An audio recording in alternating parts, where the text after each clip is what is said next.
David, good afternoon.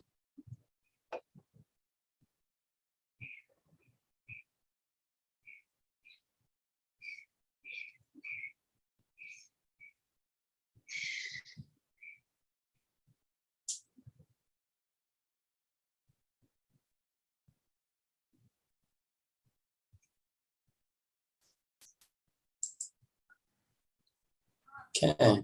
Hello, Rabbi. Hello, David.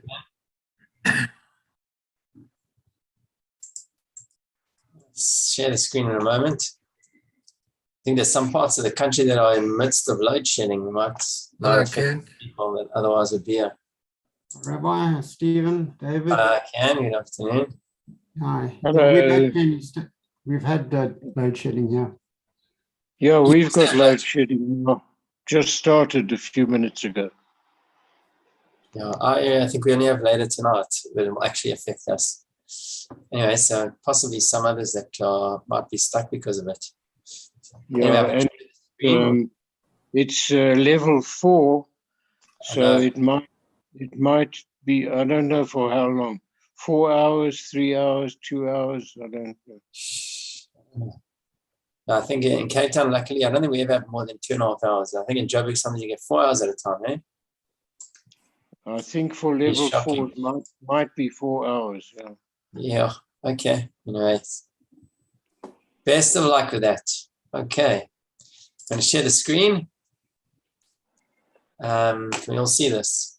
I'm going to look towards the screen as well, so I'll be looking away a little bit, but we'll get through it. Okay. So last week we started a new chapter together, and we finished that yesterday.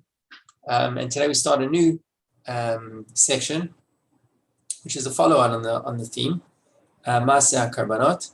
It's got many mitzvahs, but interesting enough, the Rambam doesn't begin actually talking about the mitzvahs, but in the first couple of chapters, this section will have 19 chapters. In the first couple of chapters, I think it's through chapter 5, will really deal with giving us some of the basic background information necessary for applying the mitzvahs as they are. And in his inimitable style, he really gives us a clear structure and framing of the Korbanot. I mean, it just in today's chapter, it should clarify a lot of things that we've read or come across with regard to different types of sacrifices that were offered in the Beis Hamikdash, because it often it's not something that we do daily, right? So it often gets somewhat confusing. So with some simple rules, it really gives us a framework of exactly how the Korbanot worked and so on. Okay, so we'll begin because it's a new section. So we will read out the mitzvot that form the basis of this section, and we'll go into the halacha itself. So, introduction to the Hilchot Maase Hakorbanot, to the activity of the Korbanot. So he says they contain 23 mitzvot, 10 are positive and 13 negative. The first is, in offering up a burnt offering, to follow the procedure in the prescribed order. So in other words, Korban Olah, which is the burnt offering, will have a number of details, but it's all one mitzvah. Not each detail is a separate mitzvah. Following the entire procedure is the mitzvah. Not to eat the flesh of a burnt offering, by definition, it's burnt on altar. To observe the prescribed procedure of the sin offering. Number 4, not to eat the flesh of the holiest sin offerings. Number 5, not to divide asunder the fowl brought as a sin offering. That would be, if I'm not mistaken, this is about not decapitating the bird completely, because birds were shechted from the head, or in its own unique way. And then number 5, number 6, to observe the prescribed procedure of the trespass offering. Number 7, that the priest shall eat the flesh of the holy sacrifices within the sanctuary, in the Beit HaMikdash, basically. Number 8, that they shall not eat them outside the courtyard of the sanctuary.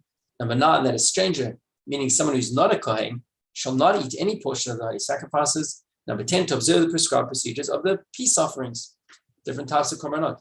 Number 11, not to eat the flesh of the offerings that are holy in a minor degree before their blood has been sprinkled.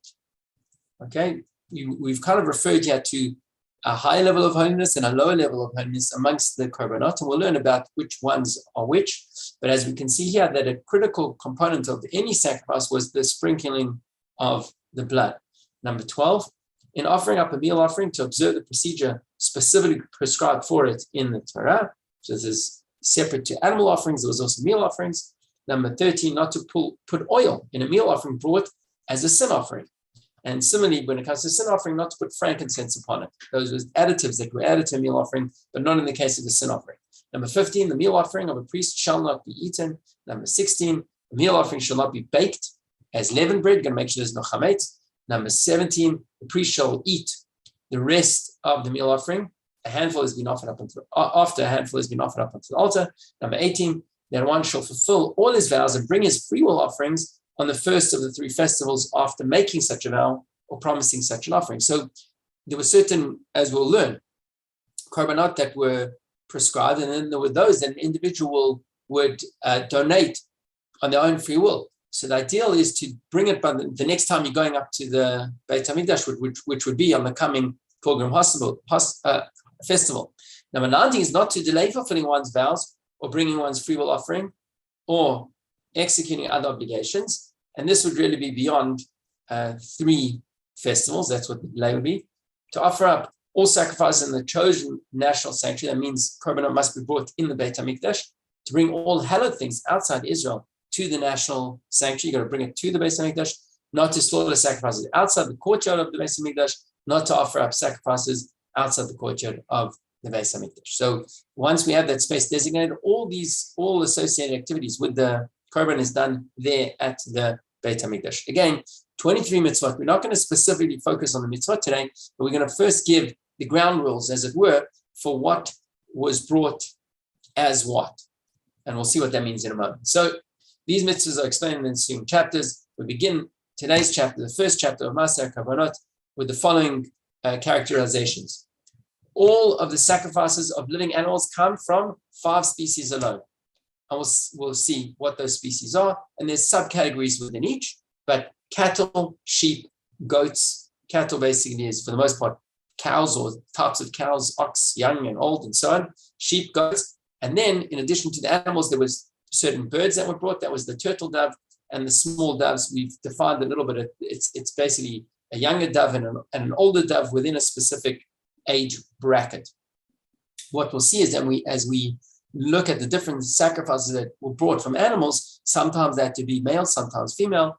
When we talk about the doves, the older dove or the younger dove, there's never a concern of male or female. A bird, for this purpose, is a bird. Okay, so there's 5 species, that's it, from which we would bring the sacrifices in the Beis HaMikdash. Now, all the sacrifices, and again, we read through sometimes the chapters in the book of Vayikra, and there's lots of references to different sacrifices. What we'll see is there's only 4 categories of sacrifices, right? Of all the sacrifices, whether those brought by the community or by individuals, there are 4 types. One is a burnt offering, what we call the Ola offering. There's the Chatat, the sin offering. There's the Asham, the guilt offering, and the Shlamim, peace offering. Now, in the third halacha, it's kind of like a footnote to the Shlamim. The Rambam says there are also 3 other types of individual sacrifices, which the Rambam describes as so similar to the Shlamim that he usually characterizes them together. But there's the Pesach offering, the sacrifice of the firstborn, and the sacrifice of the tithed animal. Those are things that are not so regular. It's annually, or the Bechor, the firstborn, who knows, either annually or maybe less, maybe a little bit more, but it's not a consistent, regular thing. And they are 3 individual sacrifices besides for the 4 that we've mentioned, but for the most part, they're very similar to the Shlamim.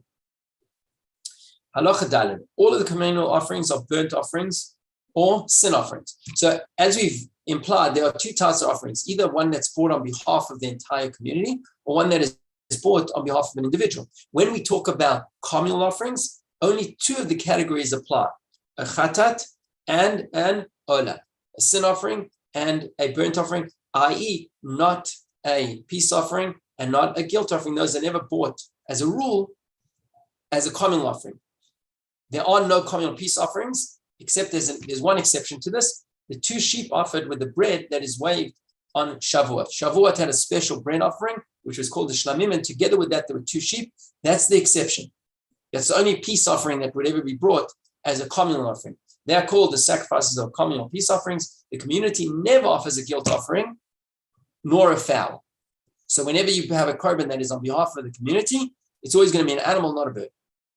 Okay, and as a rule, it's only a sin offering or a burnt offering, never a peace offering or a guilt offering. One exception when it comes to peace offerings, which was Shavuot. Halacha 5, the communal offerings are, so now he's going to list, what are the general communal offerings? As we'll see, there are those which are consistent and there are those that come at specific occasion or triggered by a certain need. Common offerings are the 2 tamidim. Those are the daily sacrifices that are offered every day, once in the morning and once in the afternoon. The musafim, the additional sacrifices that were brought on Shabbos or Rosh Chodesh and festivals, we know that our prayers are associated with those standard korbanot. Right, Shachrit in the morning, Mincha afternoon, and Musaf on special day, the Musaf prayer. Similarly, if the High Court inadvertently gave an erroneous ruling in regard to the worship of false deities, every tither is required to bring a bull and a goat. These are communal offerings that were brought in such an instance. If there was this, let's call it a faux pas on behalf of the High Court, they told them you could do such and such, not realizing that it was an idolatrous practice. The community went in and did that. So then each tribe has to bring a communal sacrifice, a double offering. The bull is brought as a burnt offering and the goat as a sin offering. These goats are called the goats of false deities. If they inadvertently, that's if the instruction was related to idolatry. If they, in other words, the High Court inadvertently gave an erroneous ruling in regard to other mitzvot, they bring, in other words, again, a communal offering, a bull as a sin offering. It's called the bull associated with the overlooking of a matter by the community, what we call par he'elim davar. Those are communal offerings that were brought on such an occasion. Otherwise, it's the daily sacrifices and the musaf sacrifices. The sacrifices are brought by individuals. So what possible type of sacrifice can an individual bring? So the one is the offering of the firstborn, the tithe offering, the Pesach offering, the Chagiga offering. That's a peace offering that's brought when someone goes up to the Beis Hamikdash for a Chag. Similarly, a person would bring the pilgrim offering, which was a burnt offering, or what we call the Olat Re'iyah. When you come, it says when the Jews would go up to the Beis Hamikdash, we go to see and be seen. When we go to see and be seen, we have to bring an offering for that. That's the Olah offering of the festival that each individual had to bring. The next one, the sacrifice brought by a convert, that involves a burnt offering from a domesticated animal, and then 2 small doves or 2 turtle doves. Both of them are burnt offerings, or 2 domesticated animals. One as a burnt offering and one as a peace offering. Basically, the convert has to bring certain offerings. These are the options, and this is an individual offering. What happens with converts today? You don't bring a sacrifice. They're going to have to bring it, please God, when the Beis Hamikdash is built. One who vows or pledges a burnt offering or peace offering, then it becomes obligated. Right? You're allowed to make a vow that I'm going to designate or dedicate the korban. What else is a personal offering? The sacrifice of a Nazirite, right? The person who has taken a vow not to partake of wine, grow their hair, not to come in contact with impurity. We've learned about the Nazir. They would have to bring sacrifice either at the end or if something goes wrong in the midst of their vow. And what is the sacrifice? It's a burnt offering, a sin offering, and a peace offering. A mitzvah, someone who's inflicted with tzarat, they would bring a sin offering, a guilt offering, a burnt offering. A zav or zavad, that's a male who has it's an unusual type of bodily emission, or a woman who emits blood not at the time of her regular period. It brings a level of impurity, and part of their alleviating the impurity would to bring a sacrifice, and they are a sin offering and a burnt offering. Then we got the sacrifice brought by a person who inadvertently violated a negative commandment, panshul bakaret. So this is actually the classic sin offering. You transgressed a mitzvah, which is liable to karet, is a spiritual excision. But in that instance, if you did that particular sin inadvertently, you bring your sin offering. And if a person was unsure whether he transgressed or not, that transgressor brings a guilt offering, a korban asham, and it's called an asham talui. It's a conditional guilt offering. So you did something, you weren't sure if you ate a certain thing that you're not allowed to eat or not. It was a piece of meat that you don't know if it was treif, if it wasn't. Then there are certain sins for which one brings a guilt offering to atone for the transgression. This is called a definite guilt offering. So there's a specific category of sins. Again, as a rule, for transgression, we don't bring a korban for atonement, only if it was bishgaga, inadvertently, but there are a list of exceptional sins where you would bring this guilt offering. Similarly, the ram brought as a burnt offering and the bull, the high priest brings from his own resources as a sin offering Yom Kippur, are considered individual offerings. The bull is called the bull of Yom Kippur. All of these sacrifices are explicitly mentioned in the Torah, and the laws governing each of them is explained in the appropriate places. So we see there's a list of different types of korbanot, but as we've seen in the earlier halakha, the Rambam has already categorized. It's really 4 general categories, and every other korban is going to fit into one of these 4 categories. And as we've also intimated, and we'll learn a little bit more about it, is that for every particular type of korban, specific animals will be used. One of the 5. Okay? Halacha 7. The person brings any of the individual offerings, is responsible for them and for their accompanying offerings. That means if I'm liable for a certain offering, and that offering if the animal died, or the wine got spilled or something, I'm personally responsible. That means I have to replace it. The exception would be an animal pledged as a sacrifice. This is what we call an adava, right? There's something called a neder, where I swear that I'm going to bring an offering. An adava is where I swear that I'm going to bring a particular animal as an offering. If I swore a particular animal, if I delegate a particular animal, and that animal dies, then I don't have to replace it. But if I swore that I'm going to bring a peace offering, I didn't designate a specific animal, but then I chose an animal, walked up, and somehow got lost or died, whatever, I have to replace it. It's my personal responsibility. The community at large is not responsible for sacrifices or their accompanying offerings.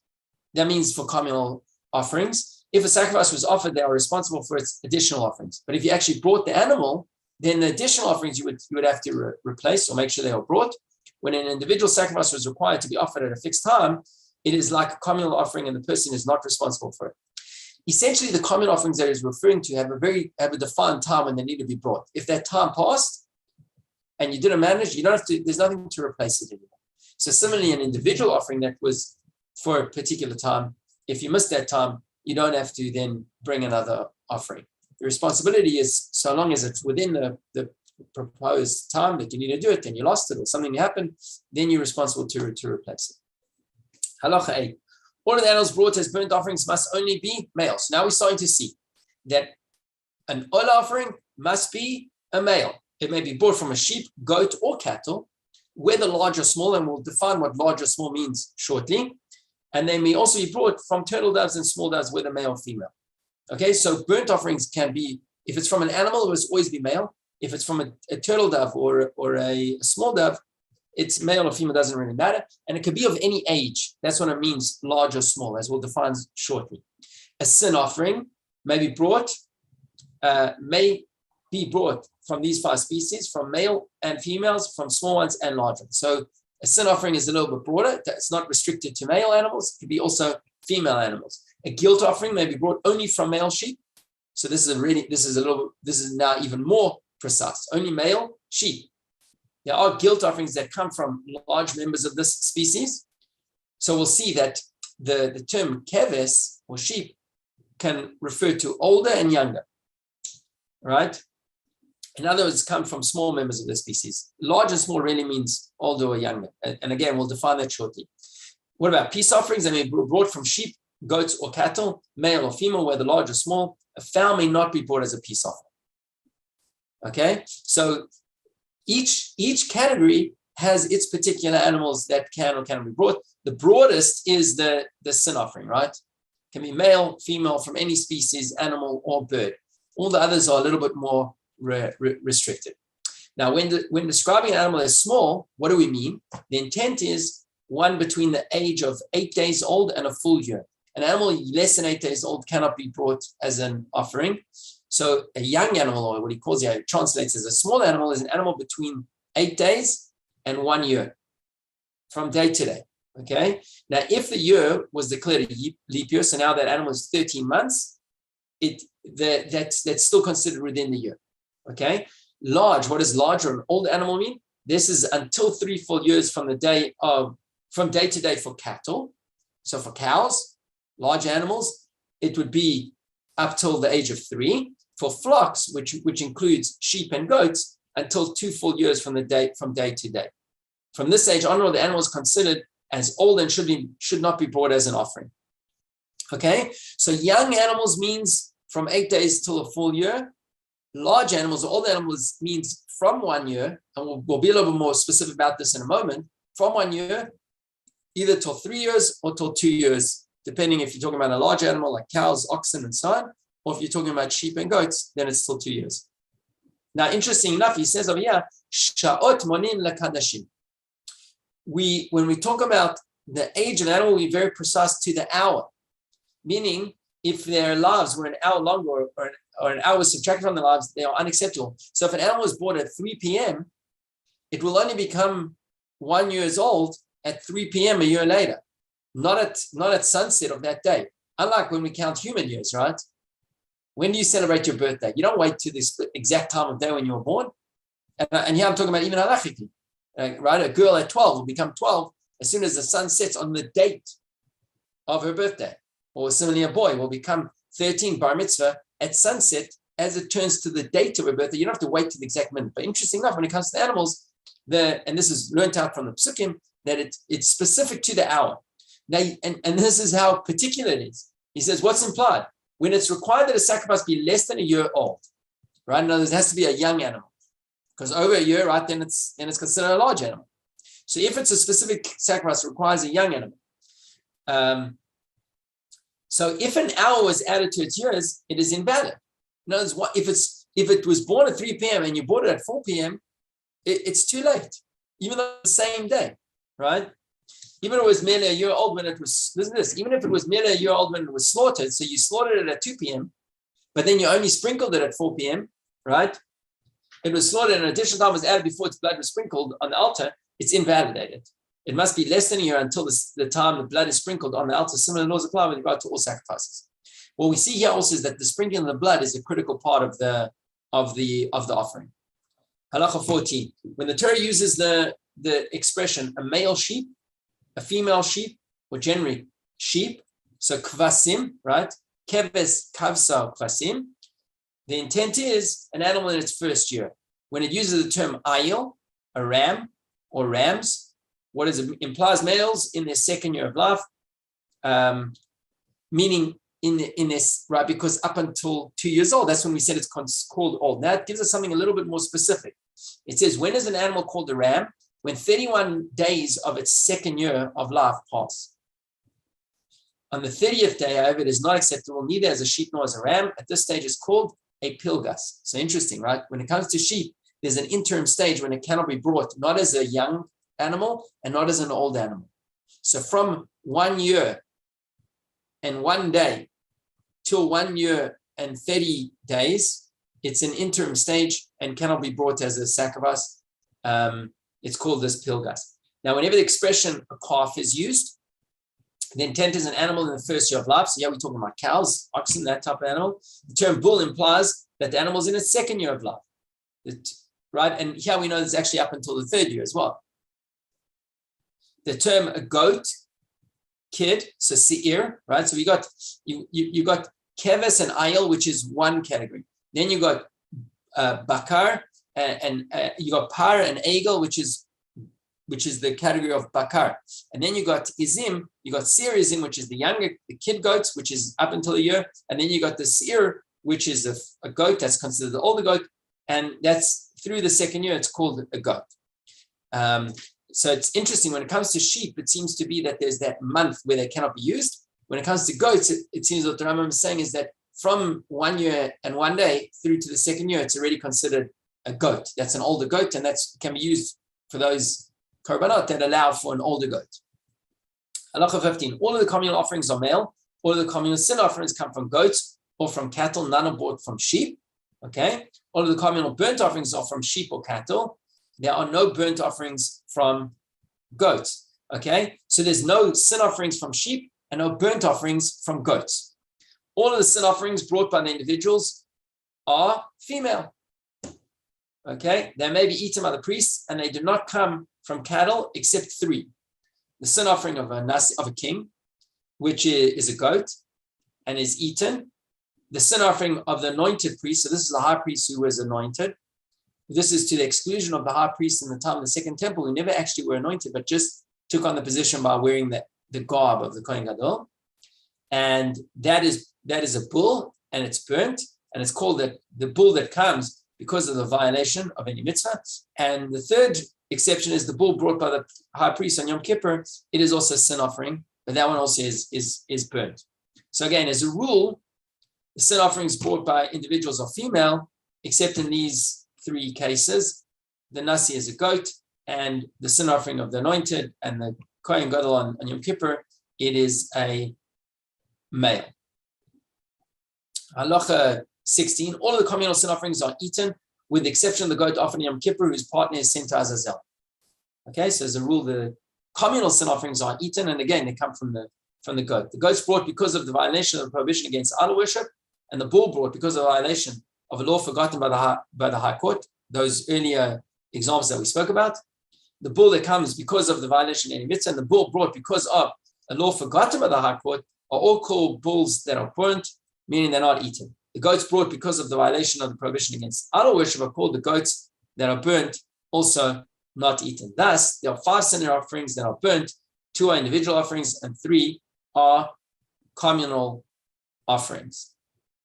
Okay, and halacha 17, all of these offerings are called zevachim. When we talk about those, zevach means an animal that's slaughtered for the altar.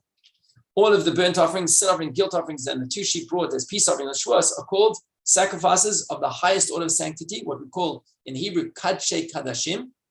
Their sanctity is unique, can only be eaten by kohanim and within the temple. Other sacrifices, peace offerings brought by individual, the firstborn offering, the tithe offering, the Pesach offering are called sacrifices of a lesser degree of holiness, and those can be eaten also by non-kohanim and can be eaten outside of the Temple Mount in Jerusalem. Okay, those who say the Ezra Mekoman Shel Zvachim, which are laws we'll further unpack, in the morning we say those Mishnayot before we daven to associate our davening with the Korbanot, and also hopefully on some level to affect the spiritual mechanism of what the Korban did by studying those laws before we pray each day. Halacha 18. Now, the limbs and organs that are burnt on the altar from the sin offerings that are eaten from the the limbs and organs that are burnt on the altar from the sin offerings that are eaten, right? In other words, parts of it are burnt on the altar, the rest you eat, and the ones from the guilt offerings and from the peace offerings, those parts of the animal that are burnt on the korban, on the mizbeach, are called emorim. These are the, and it tells us what are those parts, even though as the olah is completely burnt. These are the sacrifices, portions of it are eaten either by the kohanim or by the owners of the sacrifice. But for every sacrifice, there's a part of it, there's the emorim, which is burnt on the altar. So what are those emorim? These are the emorim of an ox or a goat. The fat that is on the inner organs, included with this is the fat that is on the maw, the 2 kidneys, and the fat that is on them, together with the fat that is on the flanks, the lobe of the liver, and a small portion of the liver should be also taken with the lobe. So that's what we call the emorim, and is burnt on the altar. If the sacrifice is from a sheep, he should add to these the fat tail. So by a sheep, the tail also has these fats that must go into the altar in its entirety, together with the vertebrae from the spine until the place of the kidneys. As the pasuk says, he shall remove it opposite the kidneys. All of the emorim are burnt on the outer altar. So if you remember, the Beis Hamikdash is the outer altar on which animals were offered up. The inner altar, right, was the altar on which only the incense was brought. And the final halacha, if a sacrificial animal was pregnant, okay, so you shechted the mom, a cow, you put it on the mizbeach, or you're preparing it to go on the mizbeach, and you now find that it has a fetus and it's been carried full term, even if it was discovered to be alive after the mother is slaughtered, its fat shall not be offered together with the fat of its mother. Instead, only the fat of the mother is offered. The fetus considered one of its limbs, meaning one of the limbs, if it's an animal that's eaten, that therefore can be eaten with the rest of the limbs of the mother that is eaten. Okay, shkach, that brings us to the end of today's chapter. Let's take a look at the quiz. Let's see how we do. The community never offers what type of offering? Sin offering, guilt offering, or burnt offering? Do you remember? You have to unmute. Let's unmute it. Burnt offering. The community never offers 3. Oh. No, the burnt offering is the daily sacrifices. right? Tamid is a burnt offering. That's actually the most obvious. So it would be the guilt offering. Okay. Which animal is used for the guilt offerings?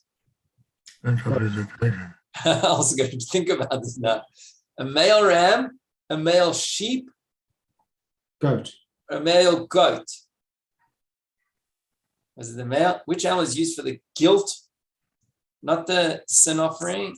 The guilt offering is the you. Actually, I don't remember. I think it was the male. The ram is the older one, right? What was the goat? It's not the goat. Male sheep is the older. Okay, listen. Chaptas. There we go. Okay. For which of the following sacrifices may a female sheep be brought? Okay. Female sheep for which offering? I think I know this. I think that's the burnt offering.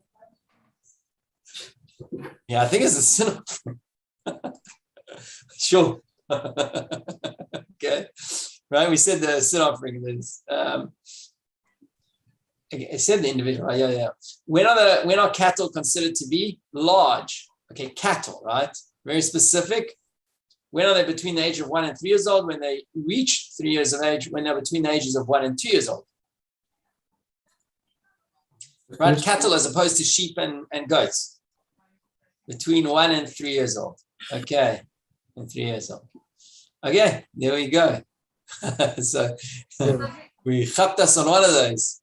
Okay, I'll try to remember them. So as orderly as it is, it's still a little bit of a mix in our heads. So we have to do it practically. Anyway, yeshikach, everyone. Thanks, Rabbi. It was great Thank to see you, everyone. Rabbi. And There's everyone. guys will be able to catch up. Zagazan, thank you. Take care. I'll see you next